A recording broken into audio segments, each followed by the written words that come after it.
많은 사람들이 나이가 들수록 밤에 화장실 가기 위해 자주 깨는 문제를 겪고 있습니다. 특히 60대 이상의 연령대에서는 이런 증상이 더욱 흔하고 그로 인한 불편함도 적지 않습니다. 하지만 이러한 밤에 자주 깨어나는 현상은 단순히 불편한 정도에 그치지 않으며 장기적으로 우리의 건강에 심각한 영향을 미칠 수 있습니다. 이 문제는 나이가 많다고 해서 자연스럽게 받아들여야 할 것처럼 여겨지기도 하지만 사실 이는 우리 몸에서 발생하는 중요한 신호일 수 있습니다. 우리는 밤에 자는 동안 몸이 회복하고 재충전하는 중요한 시간대를 보냅니다. 그런데 이 시간이 자주 깨는 일로 방해받는다면 우리의 신체 기능이 제대로 회복되지 않거나 심지어 더 큰 건강 문제를 유발할 수 있습니다. 특히 매일 밤 화장실 때문에 여러 번 깨는 사람은 그만큼 깊은 잠을 자지 못하게 되어 스트레스와 피로감이 축적되고 이는 결국 우울증과 같은 정신적 문제로 이어질 수 있습니다. 이 문제는 단순히 잠을 방해하는 것 이상의 영향을 미칩니다. 연구에 따르면 자주 깨는 사람들은 낮 동안의 활동성에도 영향을 미칩니다. 피곤하고 무기력해지며 집중력이 떨어져 일상생활에서의 효율성도 감소하게 됩니다. 특히 고령자가 이러한 증상을 겪을 경우 그 영향을 더욱 심각하게 느끼게 됩니다. 왜냐하면 나이가 들수록 면역력이 약해지고 피로가 쌓일수록 건강에 미치는 영향이 더 커지기 때문입니다. 또한 밤에 자주 깨는 것은 단지 피로와 정신적인 문제를 초래하는 것에 그치지 않습니다. 실제로 여러 차례 밤에 깬 뒤 다시 잠을 자려다가 급하게 일어나 화장실을 가려고 하다가 넘어지는 사고가 발생할 수 있습니다. 나이가 들수록 균형 감각이 떨어지기 때문에 이런 상황에서 낙상 사고가 일어나면 골절이나 심각한 부상을 초래할 수 있습니다. 이러한 부상은 회복에 오랜 시간이 걸릴 수 있으며 심지어 요양병원에 입원해야 할 정도로 심각해질 수 있습니다. 하루하루 쌓여가는 피로와 불편함, 그리고 일상생활에 미치는 영향은 점차적으로 건강에 부정적인 영향을 미칩니다. 만약 여러분이 밤에 화장실을 자주 가기 위해 깨는 문제를 겪고 있다면 단순히 불편한 일로 여겨지지 않도록 해야 합니다. 이는 당신의 건강에 큰 영향을 미칠 수 있는 신호일 수 있으며 그 신호를 무시하거나 방치하면 나중에 더 큰 문제가 될 수 있습니다. 그렇다면 이러한 문제를 어떻게 해결할 수 있을까요? 사실 해결책은 생각보다 간단할 수 있습니다. 하지만 이 문제를 해결하기 위해서는 먼저 이 문제의 원인을 이해하는 것이 중요합니다. 단순히 나이가 들어서 그런 것이 아니라 우리의 몸에서 발생하는 여러 생리적인 변화가 이 현상을 일으키고 있습니다. 이러한 원인에 대해 깊이 이해하고 그에 맞는 해결책을 적용해 나간다면 우리는 이 문제를 극복하고 더 나은 수면을 취할 수 있습니다. 우리는 그동안 이 문제를 해결하기 위해 여러 가지 방법들을 시도해 왔습니다. 그런데 무엇보다 중요한 것은 우리가 이 문제를 단순한 불편함으로 여기는 것이 아니라 그것이 우리의 건강과 삶에 미치는 영향을 깊이 이해하고 해결을 위한 구체적인 방법을 찾는 것입니다. 이제부터는 이 문제를 단지 참는 것이 아니라 체계적인 방법을 통해 효과적으로 해결해 나가는 방법을 알려드리겠습니다. 이 문제는 여러분의 건강과 삶의 질에 직결되는 중요한 문제입니다. 그래서 우리는 이 문제를 해결하기 위한 방법을 보다 체계적이고 실질적으로 접근해야 합니다. 나이가 들면서 자연스럽게 겪는 변화들이지만 이를 잘 관리하면 건강한 노후를 보낼 수 있습니다. 건강을 위해 무엇이 가장 중요한지 다시 한번 생각해 보세요. 이제부터 이 문제를 해결하기 위한 첫걸음을 떼는 것이 중요합니다. 이제 우리는 왜 밤에 자주 깨는 현상이 발생하는지 그 원인에 대해 자세히 알아보겠습니다. 나이가 들면서 많은 사람들이 경험하는 이 문제는 단순한 불편함을 넘어 신체 내에서 일어나는 생리적인 변화들로 인해 발생하는 것입니다. 대부분의 사람들이 밤에 자주 깨는 이유를 단순히 나이가 들어서 그렇다고 생각하지만 사실 그 원인은 우리의 몸에서 발생하는 여러 가지 변화에 있습니다. 첫 번째 주요 원인은 바로 항긴뇨 호르몬의 감소입니다. 항긴뇨 호르몬은 우리 몸에서 소변의 양을 조절하는 역할을 합니다. 젊었을 때는 밤에 이 호르몬이 활성화되어 소변을 적게 만들어 방광이 차지 않도록 돕습니다. 그러나 나이가 들면서 항긴뇨 호르몬의 분비량이 점차 감소하게 됩니다. 이로 인해 밤에도 계속해서 소변이 만들어져 결국 우리를 깨우게 되는 것이죠. 우리가 잠을 자는 동안 몸은 휴식을 취하며 복구 작업을 합니다. 정상적인 상황이라면 밤에는 신체가 소변 생성을 줄여야 하며 그 결과 방광에 소변이 축적되지 않아 깨지 않게 됩니다. 하지만 항긴뇨 호르몬의 분비가 줄어들면 이 과정이 제대로 이루어지지 않아 밤새 소변이 계속 만들어지고 우리는 결국 깨게 되는 것입니다. 이러한 생리적인 변화는 나이가 들면서 점차 뚜렷해지고 60대 이상의 사람들에서 더 많이 나타납니다. 두 번째 원인은 방광의 탄력성 감소입니다. 젊을 때 방광은 충분히 늘어나서 많은 양의 소변을 담을 수 있지만 나이가 들수록 방광의 탄력성이 떨어져 작고 단단해집니다. 방광이 충분히 늘어나지 않으면 조금만 소변이 차도 이를 참지 못하고 화장실에 가고 싶은 신호를 보내게 됩니다. 이 문제는 특히 60대 이상의 남성들에게 흔히 나타나는 문제인데 전립선 비대증이 이 현상을 더욱 악화시킬 수 있습니다. 전립선이 커지면 소변을 배출하는 관을 압박하게 되어 소변이 잘 나오지 않게 됩니다. 이로 인해 방광에 소변이 남게 되고 밤에 소변이 차면 이를 참지 못하고 화장실에 가려는 신호를 보내는 것입니다. 또한 여성의 경우 출산 후 방광을 지탱하는 근육들이 약해져 방광이 제자리를 벗어날 수 있습니다. 이로 인해 방광의 저장 능력이 떨어져 소변을 참는 능력이 줄어들게 됩니다. 세 번째 원인은 생활 습관에 있습니다. 우리가 먹는 음식과 음료는 밤에 소변을 많이 만들거나 자주 가고 싶은 충동을 유발할 수 있습니다. 예를 들어 저녁에 너무 많은 양의 물을 마시거나 국물 음식을 섭취하면 이로 인해 밤에 화장실을 자주 가게 됩니다. 특히 맥주나 과일처럼 수분이 많은 음료를 저녁에 섭취하면 그만큼 소변의 양이 많아지고 밤에 깨게 되는 확률이 높아집니다. 또한 나이가 들수록 신장의 기능이 약해지므로 수분을 조절하는 능력이 떨어져 밤에도 소변을 계속 만들어냅니다. 김영식 할아버지의 사례를 들어보겠습니다. 이 할아버지는 다리가 자주 붓고 낮에는 앉아있는 시간이 길어 수분이 다리에 고여 있었습니다. 밤에 누우면 이 수분이 다시 전신으로 퍼져 소변으로 변하게 되었고 결국 밤에 자주 일어나 화장실을 가야 하는 상황이 된 것입니다. 이러한 문제는 다리 붓기나 수분 축적이 심각한 사람들에게 특히 더 흔하게 발생합니다. 따라서 단순히 나이가 들어서 방광이 약해지고 전립선이 커지고 호르몬이 감소하는 것만으로는 이 문제를 완전히 이해할 수 없습니다. 이 문제는 우리가 일상에서 어떻게 생활하느냐, 무엇을 먹고 마시느냐, 그리고 어떤 습관을 가지고 있느냐에 따라 영향을 받습니다. 이제 이러한 원인들을 충분히 이해했다면 이를 어떻게 해결할 수 있는지에 대한 방법을 알아보는 것이 중요합니다. 우리는 건강을 지키기 위해 다양한 방법을 시도할 수 있습니다. 하지만 가장 중요한 것은 나이가 들어서 생긴 변화들이 자연스러운 것이 아니라 이를 어떻게 관리하고 예방할 수 있는지에 대한 깊은 이해와 실천이 필요하다는 점입니다. 이제 이 문제를 해결하기 위한 실질적인 방법들을 하나씩 알아보겠습니다.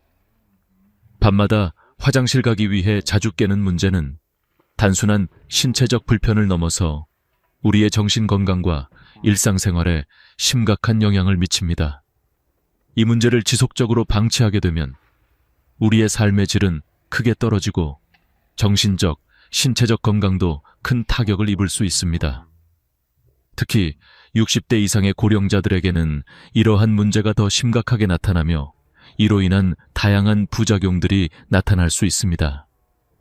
첫 번째로, 자주 깨는 것이 우리의 정신 건강에 미치는 영향을 살펴보겠습니다. 밤에 자주 깨는 것 자체가 정신적으로 피로감을 초래하고 그로 인해 낮 동안의 집중력 저하와 기억력 감퇴를 가져옵니다. 연구에 따르면 자주 깨는 사람들은 우울증이나 불안 장애에 걸릴 확률이 2배 이상 높다고 합니다. 이는 불규칙한 수면 패턴이 우리의 뇌 기능에 큰 영향을 미치기 때문입니다. 자주 깨면 우리의 뇌는 제대로 휴식을 취할 수 없고 이에 따라 정신적으로도 점점 더 지쳐가게 됩니다. 또한 수면 부족은 일상적인 스트레스 관리에도 영향을 미칩니다. 밤에 충분한 수면을 취하지 못하면 스트레스 호르몬인 코르티솔이 정상적으로 분비되지 않아서 스트레스에 대한 반응이 과도하게 일어나게 됩니다. 그 결과 기분이 불안정하고 사소한 일에도 스트레스를 많이 받게 되어 심리적인 부담이 커질 수 있습니다. 특히 60대 이상의 나이대에서는 이러한 스트레스가 신체적 문제로 이어질 수 있기 때문에 그 영향을 더욱 심각하게 느낄 수 있습니다. 두 번째로, 자주 깨어나는 것이 신체에 미치는 영향을 살펴봅시다. 수면 중에 우리 몸은 근육을 회복하고 뇌와 신경계를 재충전하는 중요한 작업을 수행합니다. 그러나 자주 깨면 이 과정이 방해받게 되어 근육 회복이 제대로 이루어지지 않고 신경계 역시 휴식을 취할 시간이 부족해지게 됩니다.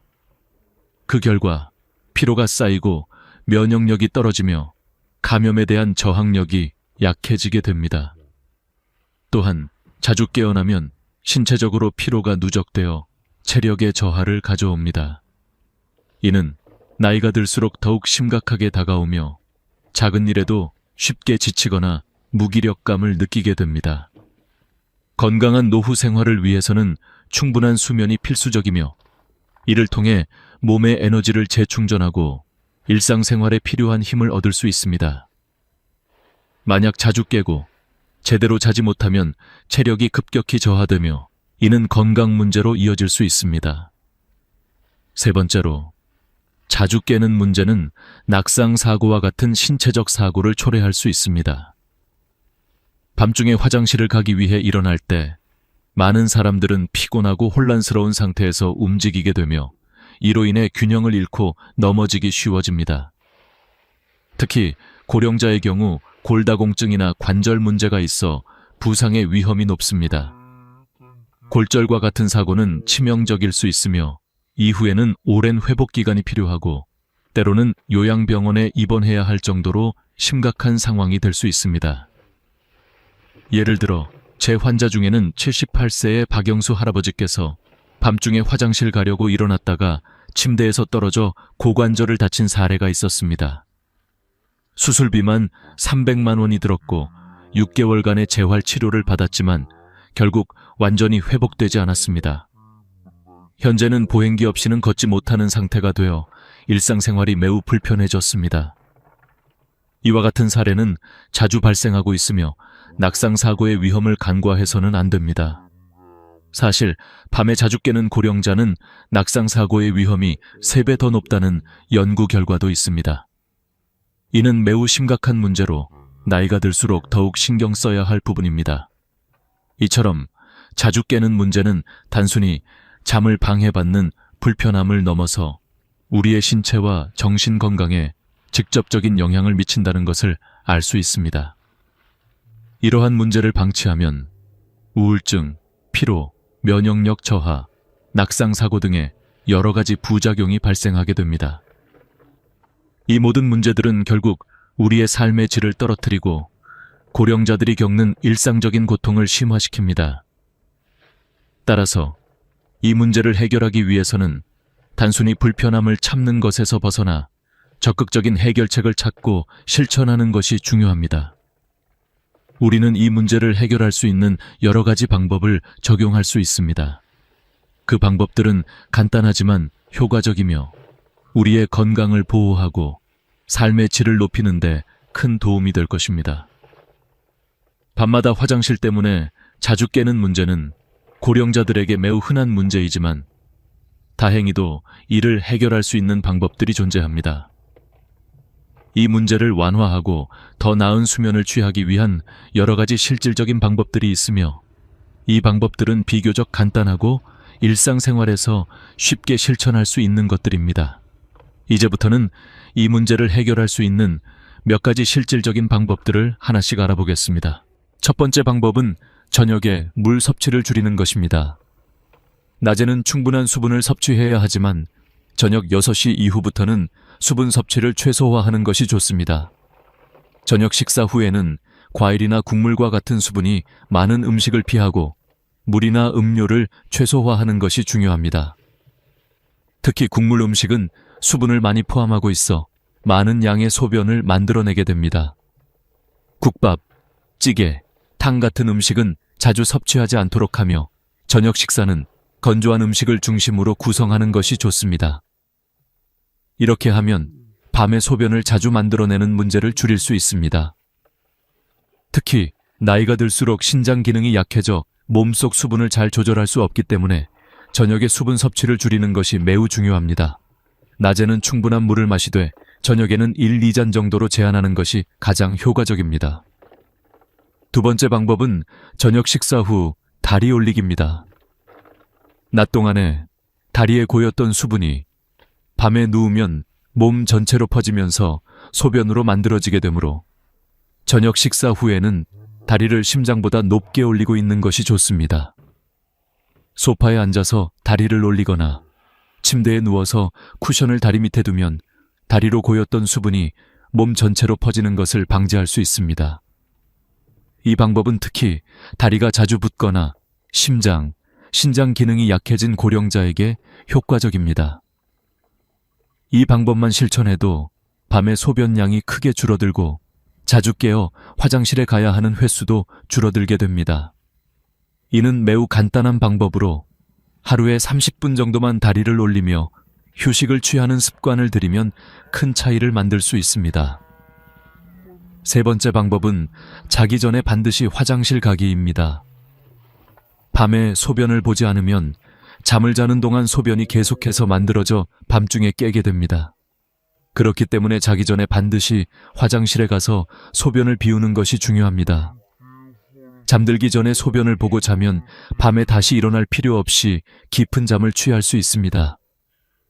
많은 사람들이 소변이 마렵지 않다고 생각하고 화장실을 가지 않지만 조금이라도 소변이 있으면 반드시 비워두는 것이 좋습니다. 그렇게 함으로써 밤에 소변이 만들어지는 양을 줄일 수 있습니다. 특히 남성들은 서둘러 소변을 보는 경우가 많지만 천천히 끝까지 소변을 비워야 합니다. 서두르지 말고 충분히 시간을 두고 화장실에서 소변을 보고 난 후 잠자리에 들면 자다 깨는 횟수가 현저히 줄어들게 됩니다. 이러한 간단한 습관만으로도 수면의 질을 크게 개선할 수 있습니다. 네 번째 방법은 핸드폰 사용을 피하는 것입니다. 잠자리에 들기 전 핸드폰을 사용하는 것은 수면에 방해가 됩니다. 핸드폰 화면을 보면 뇌가 낮이라고 착각하여 각성 상태를 유지하게 됩니다. 이 상태에서 잠을 자게 되면 정상적인 수면 패턴이 깨지고 밤에 자주 깨어나게 됩니다. 따라서 잠자기 전에 핸드폰을 사용하지 않도록 해야 합니다. 핸드폰은 침대에 두지 말고 잠자기 전에는 화면을 보지 않고 조용한 환경에서 잠을 청하는 것이 좋습니다. 이러한 방법들은 모두 간단하고 실천하기 쉬운 것들입니다. 하지만 이를 꾸준히 실천하면 밤에 자주 깨는 문제를 효과적으로 해결할 수 있습니다. 사실 많은 고령자들이 이 방법들을 적용하고 수면의 질이 향상되었음을 경험했습니다. 이제 이 방법들을 실제로 적용해보며 조금씩 변화를 느껴보시길 바랍니다.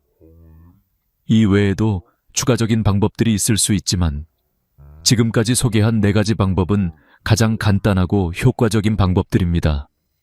이를 통해 소변 때문에 자다 깨어나는 문제를 해결하고 더 나은 수면을 취할 수 있습니다. 다음으로 이러한 방법들을 실제로 실천하고 개선된 수면 패턴을 유지하기 위한 팁을 더 알아보겠습니다. 밤에 자주 깨는 문제를 해결하는 데 있어 중요한 점은 작은 생활 습관을 바꾸는 것부터 시작하는 것입니다. 단기적인 변화만으로도 수면의 질을 크게 향상시킬 수 있으며 그 효과는 생각보다 빠르게 나타날 수 있습니다. 이 부분에서는 수면을 방해하는 요소들을 줄이고 건강한 수면 패턴을 만드는 데 필요한 간단한 습관들을 소개하려고 합니다. 첫 번째로, 규칙적인 수면 시간 유지가 중요합니다. 나이가 들수록 수면 패턴이 불규칙해지는 경향이 있는데 이는 수면의 질을 떨어뜨리는 주요 원인 중 하나입니다. 매일 같은 시간에 자고 일어나는 습관을 들이면 우리 몸의 생체 리듬이 조정되어 자연스럽게 깊은 잠을 잘 수 있습니다.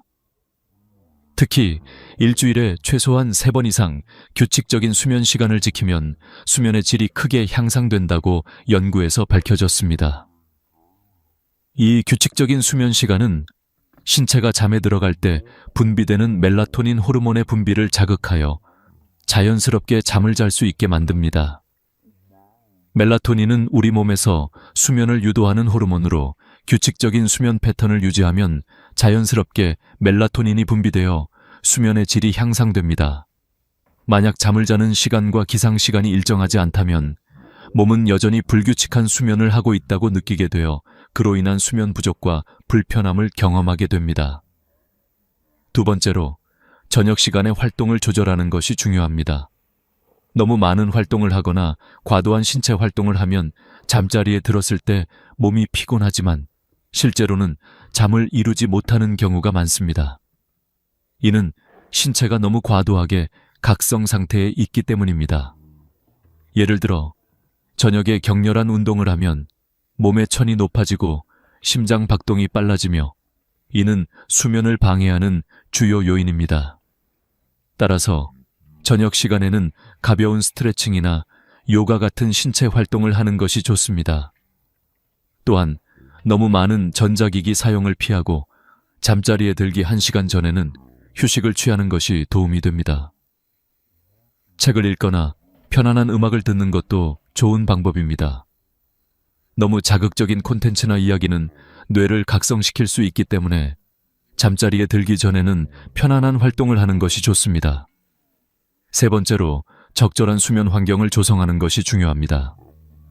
많은 사람들이 수면 환경이 수면에 미치는 영향을 간과하지만 사실 좋은 수면 환경은 깊은 잠을 자는 데 중요한 역할을 합니다. 먼저 방은 어두워야 하며 너무 밝은 빛이나 소음은 수면의 질을 크게 떨어뜨립니다.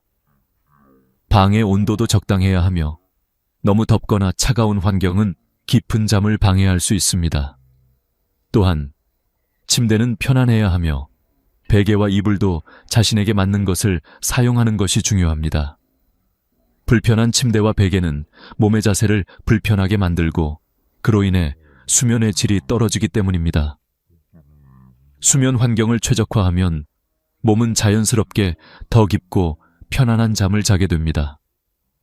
네 번째로, 불안감을 줄이기 위한 이완 기법을 사용하는 것이 유효합니다.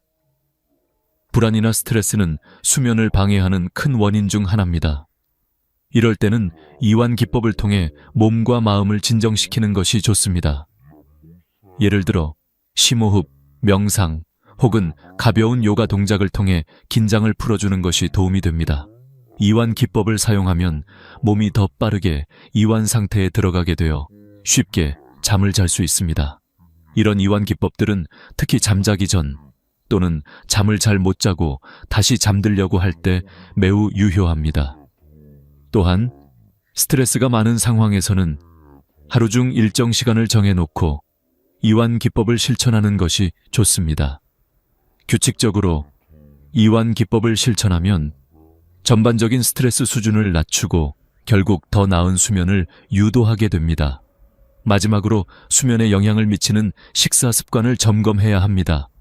저녁 식사는 너무 과하지 않도록 하며 잠자기 직전에 음식을 먹는 것을 피하는 것이 좋습니다.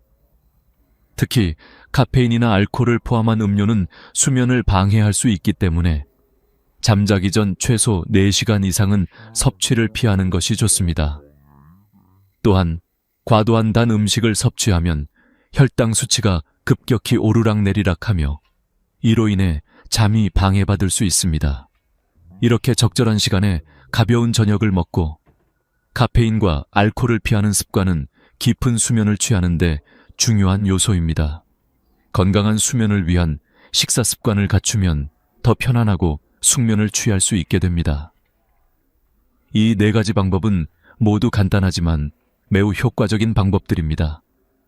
작은 생활 습관을 바꾸는 것만으로도 밤에 자주 깨는 문제를 완화할 수 있으며 결국 더 나은 수면을 취할 수 있습니다. 여러분이 이 방법들을 실천하고 난 후 한 달 정도 지나면 그 차이를 분명히 느낄 수 있을 것입니다. 이제 이 방법들을 실제로 적용하고 더 나은 수면을 위해 실천해 보세요. 지금까지 밤에 자주 깨는 문제를 해결하기 위한 다양한 방법들을 살펴보았습니다. 이 문제는 단순한 불편함을 넘어서 우리의 건강과 삶의 질에 큰 영향을 미칠 수 있기 때문에 이를 해결하는 것이 매우 중요합니다. 하지만 중요한 것은 이 모든 방법들이 실천을 통해 변화할 수 있다는 것입니다.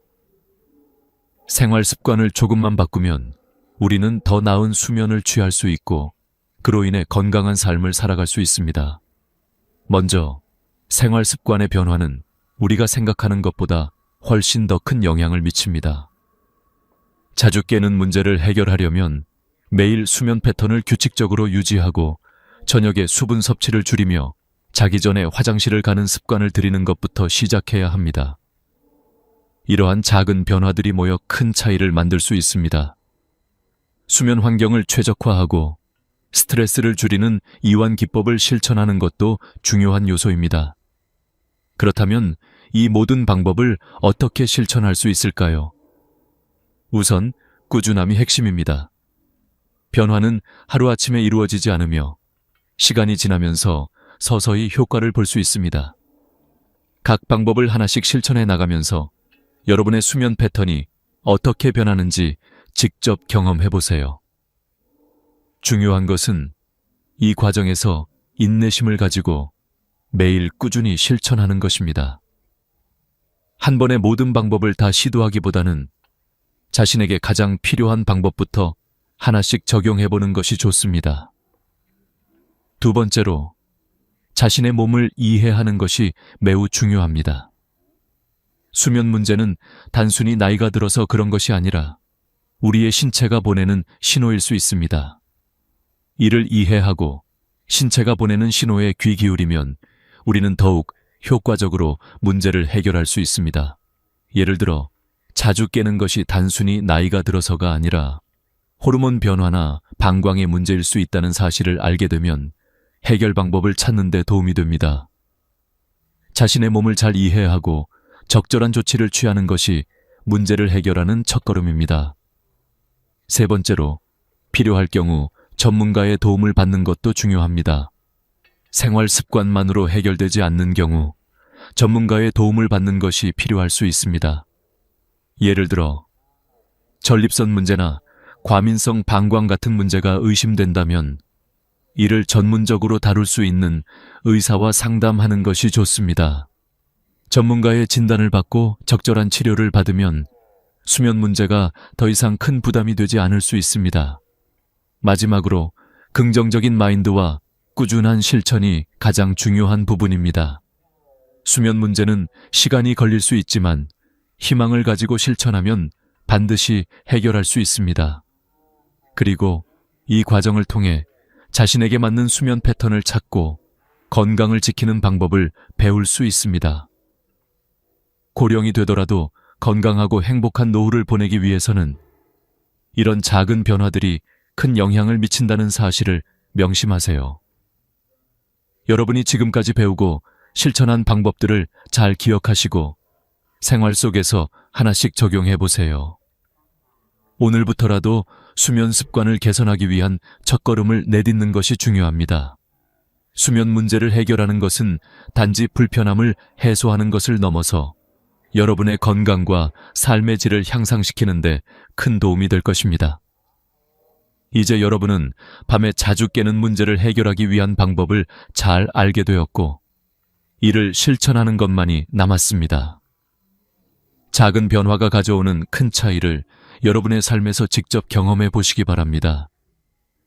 여러분의 건강을 위한 첫걸음을 오늘부터 시작하세요. 이 영상을 통해 얻은 정보가 여러분에게 도움이 되었기를 바랍니다. 마지막으로 여러분이 겪고 있는 수면 문제를 해결하고 더 나은 건강을 유지하기 위한 실천을 시작하는 데 있어 두려움이나 걱정은 필요 없습니다. 자신을 믿고 이 방법들을 꾸준히 실천해 보세요. 지금 시작하는 것이 가장 중요한 것입니다. 이 영상을 보고 도움이 되셨다면 구독과 좋아요를 눌러주시고 더 많은 건강 정보를 함께 나누어 보세요. 여러분의 건강을 지키는데 도움이 될 수 있는 유익한 정보들을 앞으로도 계속해서 전해드리겠습니다. 건강한 수면을 위한 첫걸음을 오늘부터 시작하세요. 오늘 밤부터 여러분의 삶은 더 건강하고 활기차게 바뀔 것입니다. 여러분의 내일 아침이 상쾌하고 기분 좋은 하루로 시작될 수 있도록 기원합니다.